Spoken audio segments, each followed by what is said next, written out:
Gabriel Attal, bonsoir. Vous êtes aussi un ami et un soutien de Benjamin Griveaux. On va vous interroger, mais d'abord on va écouter un petit extrait sonore. C'est Cédric Villani, une intervention qui date d'il y a 10 secondes.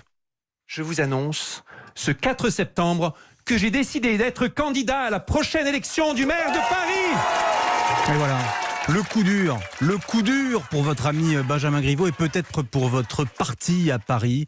Richard Ferrand disait sur cette antenne, la division, c'est la défaite. Oui, c'est pas, ça fait maintenant quelques jours, si ce n'est quelques semaines, qu'on pressentait que Cédric Villani allait prendre cette décision. Évidemment, si vous me demandez si j'en suis satisfait, la réponse est non.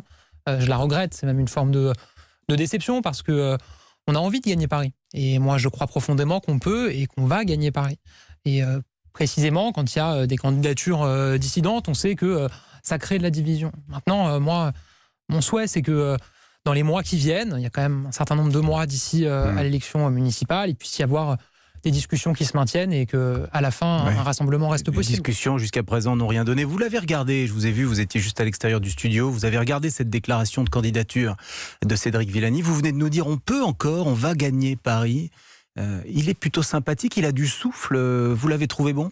Mais attendez, moi, si la question est de savoir si j'apprécie Cédric Villani, oui, c'était un collègue. En tant que candidat à la mairie de Paris. C'était un collègue quand j'étais député. On est dans le même mouvement politique. C'est quelqu'un de qualité. Et moi, j'entends parfaitement qu'il attire de la sympathie. Une municipalité, une ville, ça se gagne en rassemblant. Et ça se gagne avec un plan politique, électoral. Et ce que Benjamin Griveaux a engagé, depuis qu'il a été désigné par la Commission nationale d'investiture, mais même avant, et je pense que c'est pour ça qu'il a été désigné par la Commission d'investiture, c'est ce rassemblement. Avec des formations politiques. Rassemblement c'est la division totale. Vous me dites que Benjamin Griveaux a réussi le rassemblement, là on est dans un... C'est difficile de vous suivre. Vous savez, la réalité, c'est quand même qu'il y a un candidat dissident. Vous savez, rassembler, c'est à la fois aller chercher au-delà de votre formation politique. Et il y a des formations politiques, je pense notamment à l'UDI qu'il a annoncé récemment, qui soutiennent Benjamin Griveaux. Il y a des maires d'arrondissement qui ne faisaient pas partie de la majorité. Comme je pense à la maire du 9e arrondissement, Delphine Burkli, qui a rejoint Benjamin Griveaux. Il y a des discussions qui se poursuivent.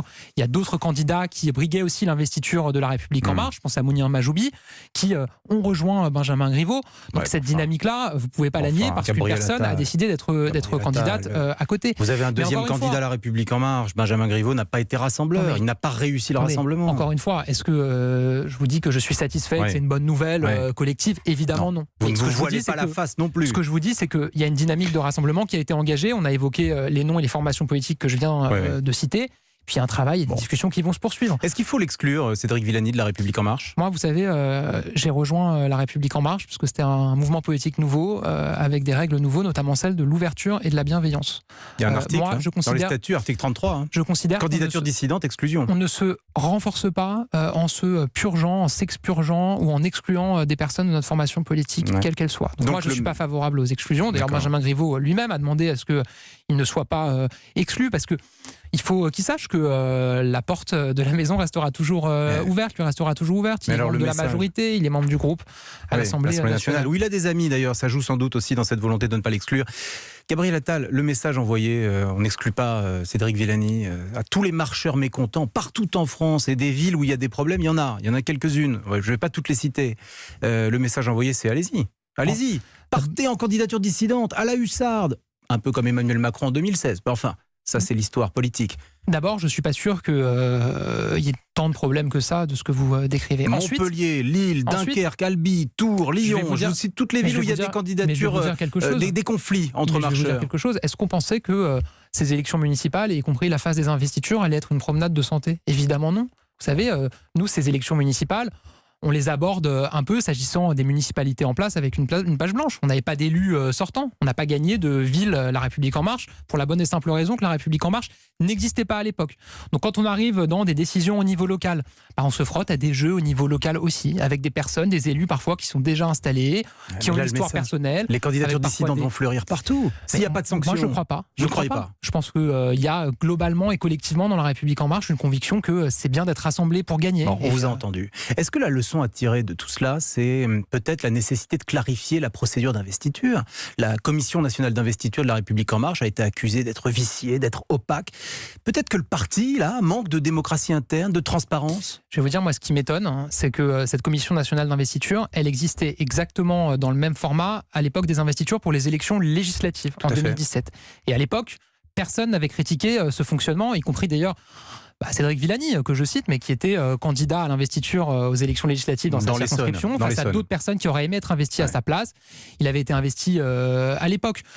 Moi, je viens d'un parti politique, le Parti socialiste, où ça se faisait pas comme ça, et où on savait que on disait que c'était les militants qui votaient. Et dans les faits, c'était pas tout à fait comme ça que ça se passait. On a pu le constater, nous aussi, à l'époque. Voilà. Bon. Et donc, moi, je pense que cette Commission nationale d'investiture, elle a le mérite d'avoir une clarté, ce que vous évoquiez, donc sur, le parti, sur rien la n'a changé. procédure. Vous savez, qui a dans cette commission d'investiture ? Vous avez des personnalités politiques nationales, certaines qui ont exercé d'ailleurs des responsabilités ministérielles, etc. Comme Alain Richard, par exemple. Comme Alain Richard, comme d'autres. Vous avez des référents En Marche, départementaux, qui sont dans leur territoire, dans le local. Et vous avez des adhérents du terrain qui sont aussi membres de cette commission.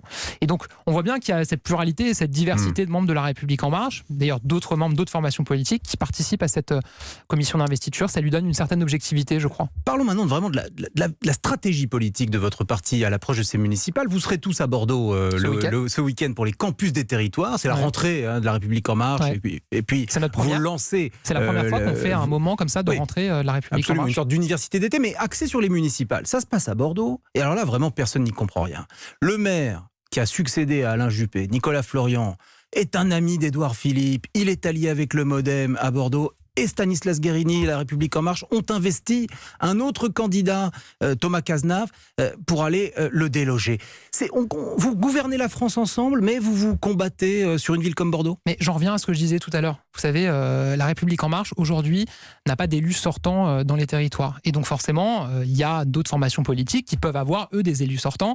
Et parfois, il peut y avoir des frottements, des différences d'appréciation dans telle ou telle ville. Est-ce que ça nous empêche de réformer le pays ensemble ? Ma conviction, c'est que non. Et je le vois au quotidien. Ouais, le risque, c'est de gagner très peu de villes en mars. On a des membres du MoDem qui sont membres du gouvernement. On a des députés MoDem qui sont alliés de la majorité, qui sont dans la majorité à l'Assemblée nationale.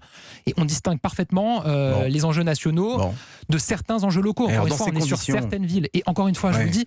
On va conclure bientôt, allez-y. On est au début du chemin. La campagne des municipales n'a même pas officiellement commencé dans les territoires. Et moi, mon souhait, c'est que le rassemblement se fasse très largement. Dans ces conditions-là, c'est quoi l'objectif de La République En Marche ? Vous pensez gagner combien de villes en partant divisé comme ça ? Je vais vous dire, l'objectif de La République En Marche, c'est d'avoir de plus d'élus locaux possible. Conseillers municipaux au moins. Conseillers municipaux, adjoints, maires aussi, aux alentours de 10 000, pour vous visez 10 000 maires.